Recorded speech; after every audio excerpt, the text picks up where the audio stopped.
Hello everyone, good evening, welcome back. आप लोग कैसे हैं? आई होप आप लोग एकदम मस्त होंगे, स्वस्थ होंगे। मैं भी मस्त हूँ। तो इस समय शाम के बज रहे थे 7:30 और मैं निकल पड़ी अपने फ्रेंड के एनिवर्सरी में, जो कि 15वीं एनिवर्सरी मना रही थी। तो शाम का वक्त था और मैं, अंजू दीदी और मेरे हस्बैंड और भैया, तो इतने लोग हम लोग निकल पड़े। तो शाम के टाइम, और ये सबसे अच्छा लगता है कि जब अपने हस्बैंड के साथ जाओ ना, अपने अपने फैमिली के साथ जाओ, तो ये अच्छा लगता है। जैसे पार्टी अगर अकेले अकेले जाओ तो थोड़ा सा इसमें पता नहीं क्यों थोड़ा सा झिझक, क्योंकि हम लोग एक मिडिल क्लास फैमिली से हैं, तो हमें बाहर अकेले जाने आने में थोड़ा सा प्रॉब्लम होती है। और जैसे पता नहीं क्यों कोई कहता तो नहीं फ़िलहाल, पर अपने आप को ही लगता है। पर अपने हस्बैंड के साथ रहो ना, तो 12 बजे 1 बजे रात कितना भी टाइम हो जाए, पर निश्चिंत रहता है कि हम अपने हस्बैंड के साथ हैं, अपनी फैमिली के साथ हैं, कोई हमें दिक्कत नहीं है। तो इसलिए तो आज वैसे रात में जब भी मैं निकलती हूँ तो मेरे हस्बैंड साथ में ही रहते हैं। कभी भी जैसे शादी में, बारात में, कहीं भी जाना हुआ तो साथ में वो जाते हैं। जैसे पार्टी अगर कभी होती है, जैसे पार्क में होती है, तभी वो नहीं जाते हैं। नहीं तो अगर हमें शादी में या तो किसी फ्रेंड के यहाँ रात वाला प्रोग्राम हुआ तो उसमें जाते ही जाते हैं वो। तो ये देखिए, ये मेरे हस्बैंड और ये भैया और मैं, अंजू दीदी, इतने लोग गए थे। तो यहाँ सिविल लाइंस की ये होटल थी, तो होटल में हम लोग पहुँच चुके हैं। यहाँ एनिवर्सरी बहुत ज़्यादा गेस्ट तो नहीं आए थे, पर इतना भी कम भी नहीं आए थे, तो ठीक ठाक चुनिंदा ही लोगों को इनवाइट किया गया था। तो हम लोग ये आ चुके। अब लिफ्ट का वेट कर रहे थे, पर लिफ्ट भी इतना ज़्यादा ओवर हो चुकी है कि ये अभी देखिएगा, हम, अंजू दीदी और श्रेयांश तीन ही लोग जा पाते हैं। ये लोग पैदल पैदल या तो शायद लिफ्ट से ही आते हैं बाद में। मैंने छुआ, मुझे लगा वो फिर से खोल जाएगा, फिर वो ऊपर चला गया डायरेक्ट। अच्छा, जब सब लोग सामने खड़े हो गए तब कोई ना मेकअप की थी ना, तो कोई मैंने फैशन किया था, क्योंकि मेरे भाई का फंक्शन आज ही भी था। और जिस दिन मैं जा रही थी, इसी दिन 2 बजे आई थी अपने भाई के यहाँ से, क्योंकि मेरे भाई का गृह प्रवेश था। वो भी वीडियो में जल्द ही आप लोगों के साथ शेयर करूँगी। तो इतनी थकान थी, तबीयत भी नहीं ठीक थी, पर कुछ रिश्ते ऐसे अनमोल होते हैं कि जाना ही जाना पड़ता है। तो मैं निकल पड़ी और हस्बैंड जी के साथ, क्योंकि ये होता है ना कि कुछ बहुत ही दिल के करीब अनमोल रिश्ते होते हैं कि उनको ना भी नहीं कर सकते। अगर और कहीं जाना होता ना, मैं बिल्कुल भी नहीं जाती, पर विभा दीदी की एनिवर्सरी थी और क्यों नहीं आती, तो इसलिए मैं आ गई। और मुझे बहुत ज़्यादा ही थकान था, क्योंकि मेरे यहाँ 11 तारीख से 15 तारीख तक डेली का डेली फंक्शन था, इसलिए बहुत ज़्यादा थकान थी और तबीयत भी नहीं सही थी। तब भी मैं देखिए किस तरह से आ गई, और मेरा बहुत ज़्यादा ही मेकअप या कुछ भी लुक नहीं था। ये रहा विभा दीदी का लुक। दीदी घूम जाइए एक बार, रुक जाइए।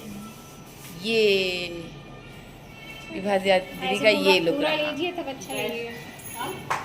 पूरा हमारी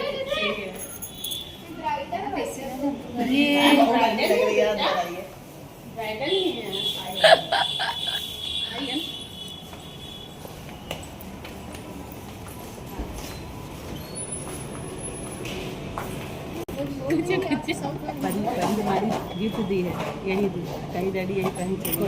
अच्छा,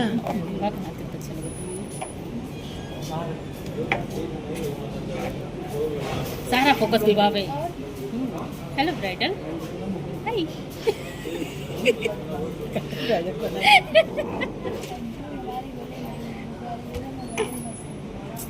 अरे मिली तो सर मिली।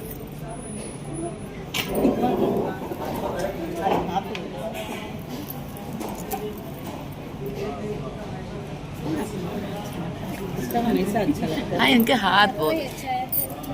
मस्त है, हाथवा एकदम मस्त। है। पकड़े छोड़ नहीं सकन। तो हम लोग होटल में पहुंच चुके थे और अपने अपने स्थान पे बैठ चुके थे, और उसके बाद आया कोल्ड ड्रिंक पिए और थोड़ी सी बातें किए। तो जे देखिए, जेंट्स पार्टी उधर बैठी हुई है और लेडीज़ पार्टी इधर बैठी हुई है।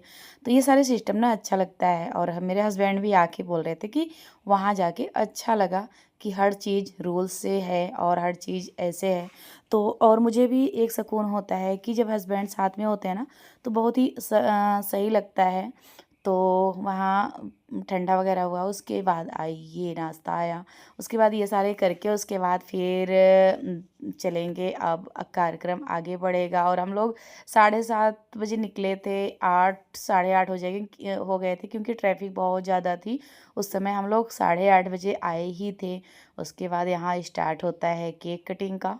तो यहाँ भी भाई दी बहुत ही अच्छे से, छोटा सा ही फंक्शन था पर बहुत ही अच्छे से सेलिब्रेट की थी। जैसे वरमाला पहनाई थी, जयमाल हुआ था, हर चीज़ मतलब अच्छा लगा था। और जो होता है ना जब सुकूनमयी होता है तो हर चीज़ अच्छा ही अच्छा होता है। तो ये देखिए भैया और विभा दीदी दोनों लोग वरमाला पहनाएंगे। और फिर पता है एक सबसे खास बात इसमें हुई जो कि मुझे बहुत ही खुशी मिली कि सबसे ज़्यादा एक खुशी मैं बताती हूँ कि मेरे हस्बैंड, या तो आप उनको शर्म समझ लो या तो पता नहीं जो हो, तो हर चीज़ मेरा तो हर चीज़ हर जगह ध्यान देते हैं। पर एक जगह मुझे कभी ना कभी कमी उनकी खलती है कि वो हमारे साथ जयमाल पे स्टेज पे कहीं भी नहीं जाते हैं। क्योंकि अब उनके तरफ से अगर सोचो तो उनका भी सही होता है कि जैसे वो समझाते हैं तो मुझे उनकी भी बातें सही लगती है। पर मैंने कभी फोर्स भी नहीं किया। मैं बताऊँ अपने, मैं सगे भाई की शादी में भी उन्हें एक दो बार कहा, वो बोले नहीं आप जाओ अकेले, मैं तो गया।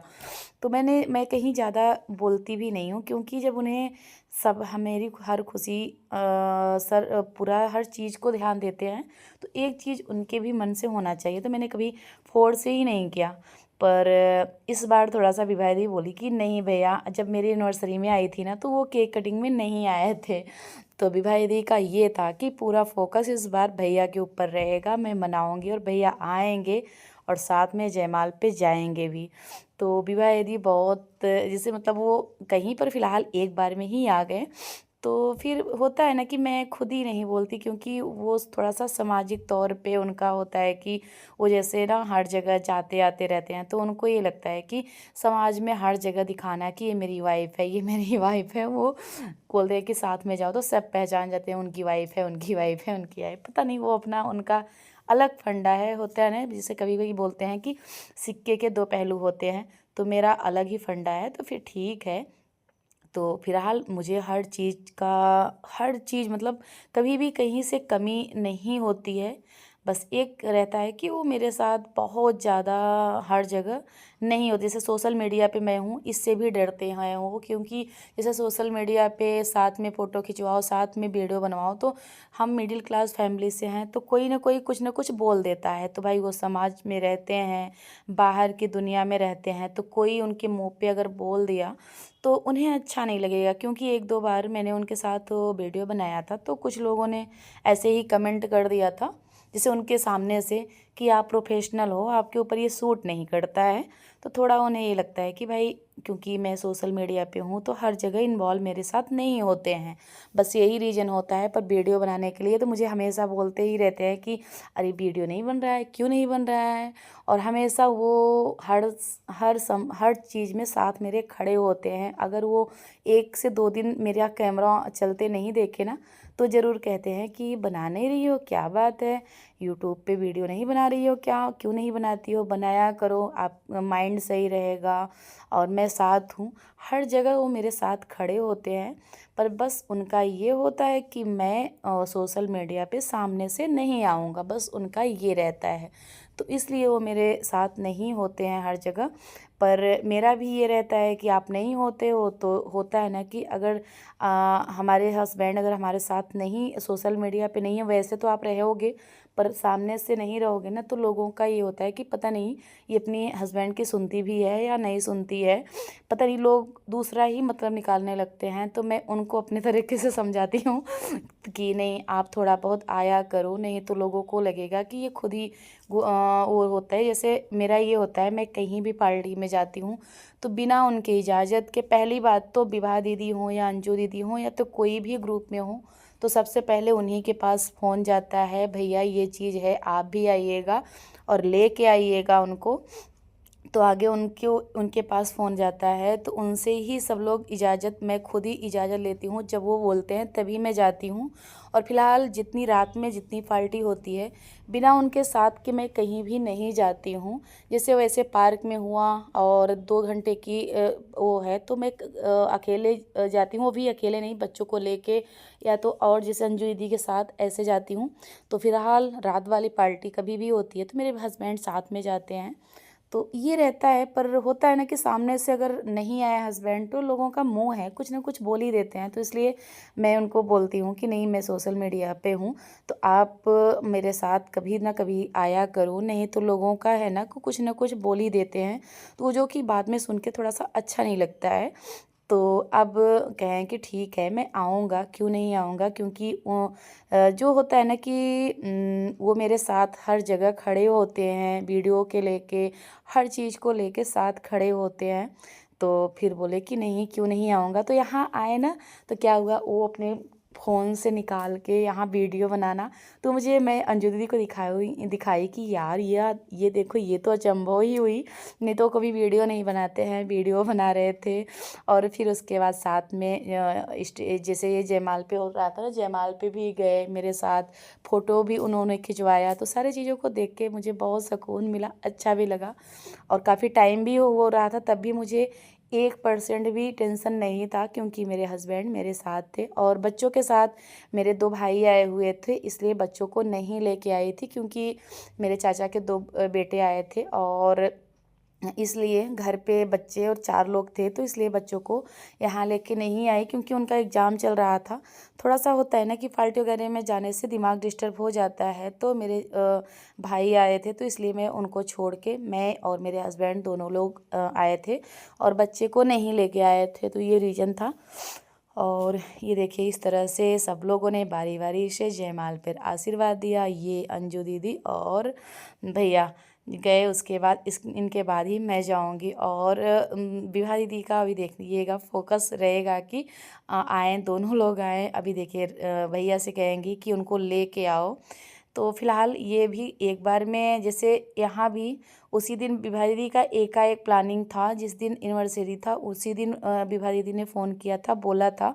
और क्योंकि उनका भी एकाएक ही सारी चीज़ों का प्लानिंग था, तो तब भी एक बार भी ये बोले नहीं कि नहीं जाऊँगा, ये जाने आने में ऐसा नहीं है, हर जगह जाना चाहते भी हैं मेरे साथ। तो ये देखिए, हम दोनों लोग आशीर्वाद देने गए थे और फ़ोटो भी हमने खिंचवाया। तो इनका ये होता है कि जाने में कहीं भी ना मुझे मना करते हैं, और अगर साथ चलना है तो साथ में चलते भी है। तो देखिए, हमारी जब अब बारी आती है ना, तो विभा दीदी खड़ी हो जाती हैं और बोलती हैं कि आप लोग साथ में रहो। तो बोली अब साथ में बैठो, तो जगह नहीं थी, पर हम लोग ऐसे ही उस पे खड़े हो गए, तो बोल रही थी किस पे बैठ जाओ बैठ जाओ। तो मैं भैया से बता रही थी, भैया को नहीं पता था कि क्या रीज़न है, ये क्या हो रहा है। तो भैया को मैं बता रही थी कि ये 19 सालों में मेरे साथ कभी भी जयमाल पे नहीं गए। तो भैया बोले अच्छा ये बात है, हम के हाँ। तो इसलिए विभा दीदी ठान के बैठी थी कि आज इन लोगों को इनके साथ फ़ोटो खिंचवाऊँगी। तो मैं इनके साथ, ये देखिए, ऐसे मेरे जैसे कभी भी कहीं जाओ ना तो पिक नहीं होती है, पता नहीं क्यों इतना शर्माते हैं, कैमरे के सामने आना नहीं चाहते हैं ये, तो ये रीज़न होती है।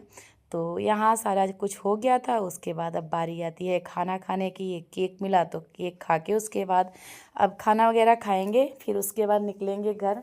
तो अभी जैसे 8:30-9 बजे आए थे, तो सारा ये सिस्टम होते होते 12 12:30 हो गए थे हम लोगों को घर आते, या तो शायद, हाँ, ऐसे टाइम में देखी थी फ़िलहाल, हाँ 12 बजे वहाँ से चली थी, ऐसे कुछ टाइम हुआ था। तो आए थे घर पे यहाँ, तो फिर थोड़ा सा बहुत ही अच्छा लगा, सुकूनमयी लगा। और जब अपनी फैमिली हो साथ में ना, तो ज़्यादा ही अच्छा लगता है, और डर भी नहीं लगता, कितना भी लेट हो कैसा भी हो। पर जब अपने हस्बैंड होते हैं ना, तो बिल्कुल भी डर नहीं होता है, सुकूनमयी लगता है। तो फिर भगवान करे ये दोस्ती ऐसे ही चलती रहे। तो क्योंकि मेरे हस्बैंड भी ये सारी चीज़ों में खुश रहते हैं कि बंदा अच्छा होना चाहिए, जिससे जिससे रिश्ते आप निभा रहे हो वो अच्छा होना चाहिए तो हर चीज़ सही लगता है। तो मेरे हस्बैंड भी खुश रहते हैं ये सब, जैसे दीदी के यहाँ, अंजू दीदी के यहाँ जाने में और लेके जाने में, सारी चीज़ों में खुश रहते हैं फ़िलहाल। तो फ़िलहाल कोई भी फ्रेंड के यहाँ जाने में उनको दिक्कत नहीं है, वो बोलते भी है कि हाँ भाई आप बुला रहे हो तो आप वो उनका कुछ पड़ा है तो आप भी जाओ। मेरी जितनी मेरे यहाँ आते हैं जितने यूट्यूबर के यहाँ कोई कभी भी कोई भी बाउंडेशन नहीं है, क्योंकि सारे लोग अच्छे ही हैं। मेरे यहाँ 10 लोग हैं मेरे उसमें ग्रुप में, 10 के 10 ही, कोई भी कभी ख़राब नहीं है, कोई भी सब सही है। तो इसलिए कभी भी रोक टोक तो मेरे साथ नहीं होता है। तो ये देखिए थोड़ा सा आगे क्लोजअप हुआ, फ़ोटो पिक लिया गया, उसके बाद यहाँ आए खाना खाने, खाना खा के उसके बाद हम लोग निकलेंगे अपने अपने घर के लिए। तो यहाँ हम लोग खाना लेके आ गए थे घर पे, यहाँ मतलब सॉरी घर पे आ गए थे, बैठ के आराम से सोचा कि खाएंगे खाना। तो उससे साथ में सौर्यांश भी गए थे और बच्चे नहीं गए थे, ना दीदी की बिटिया गई थी, ना मेरे बच्चे गए थे। और सौर्यांश को भी दीदी बोली कि चलो आ जाओ, नहीं तो क्योंकि और नहीं तो ये भी नहीं आ रहे थे। तो उधर देखिए दीदी बोल रही थी, मतलब दीदी की ननद हैं ये, बोल रही थी कि आपके वीडियो में मैं भी आ रही हूँ। तो हम कहे आपको अगर दिक्कत हो तो मैं हटा देती हूँ, क्योंकि होता है ना कोई कोई होता है कि किसी को दिक्कत होती है, प्रॉब्लम होते हैं, तो फिर हम लोग खुद ही भी अगर जिसको प्रॉब्लम है ना, हम लोग वीडियो में नहीं लेते हैं, क्योंकि हम अपना चैनल बनाए हैं तो हम काफ़ी है अपने वीडियो के लिए। अगर जिसको शौक़ है उसी को लेते हैं, जिसको अगर थोड़ा सा भी दिक्कत समझ में आया ना तो उसे हम खुद ही हटा देते हैं, क्योंकि हमें भाई अपने वीडियो का फिर बाद में हो कि आप डिलीट करो, ये करो, वो करो, तो उससे पहले ही हम लोग उसको वहाँ से क्लिक कर देते हैं। क्योंकि हमारा चैनल है, हम खुद ही अपने चेहरे को दिखाएंगे, हम किसी के चेहरे को दिखाना भी नहीं चाहते हैं, पर हाँ जो खुशी से आता है तो उसको ले भी लेते हैं। तो पहले जब नई यूट्यूबर थी तब होता था कि किसी को ले लिया तो 4 बार सुनाते भी थे। तो आज का एक दौर है कि मैं खुद भी नहीं चाहती हूँ कि जैसे सब जहाँ रहते हैं मुझे लगता है कि उनको नहीं लेना चाहिए, तो हाँ मैं कैमरा स्टार्ट ही नहीं करती हूँ। तो ये मेरा रहता है कि मैं अपना यूट्यूब चैनल चला रही हूँ तो मैं अपना ही बेहतर हूँ, अपना ही चेहरा लाऊंगी, मेरा ये रहता है, ज़्यादा वो नहीं होता है। क्योंकि हाँ मेरी यूट्यूब फैमिली है, उनको तो मैं ज़रूर लेती हूँ, क्योंकि वो खुशी खुशी आते हैं और उनको कहीं भी शिकायत भी नहीं होती है। तो इसलिए मेरी जो यूट्यूब ग्रुप है उनका तो खुशी खुशी लेती हूँ, कुछ भी बोलती भी नहीं है। तो हम लोग खाना पीना खा के उसके बाद निकल दिए अपने अपने घर। और बहुत ही अच्छा लगा विभा दीदी का ये फंक्शन। और होता है ना कि जो खुशी होती है वो, और जबकि मुझे इतनी ज़्यादा थकान थी क्योंकि मेरे भाई का गृह प्रवेश था, वो वीडियो मैंने नहीं डाला, आप वेट करिएगा, मैं बहुत जल्द वो भी वीडियो डालूँगी। तो इतनी थकान थी तब भी होता है ना कि कुछ रिश्ते ऐसे अनमोल होते हैं कि वहाँ जाना ही जाना होता है, तो मैं गई। और नहीं तो बहुत ज़्यादा थकान थी। यही अपने ब्लॉग का करती हूँ, अगर पसंद आया तो लाइक करिए, सब्सक्राइब करिए, ज़्यादा से ज़्यादा शेयर करिए। मिलती हूँ नेक्स्ट वीडियो में, तब तक के लिए बाय बाय फ्रेंड्स।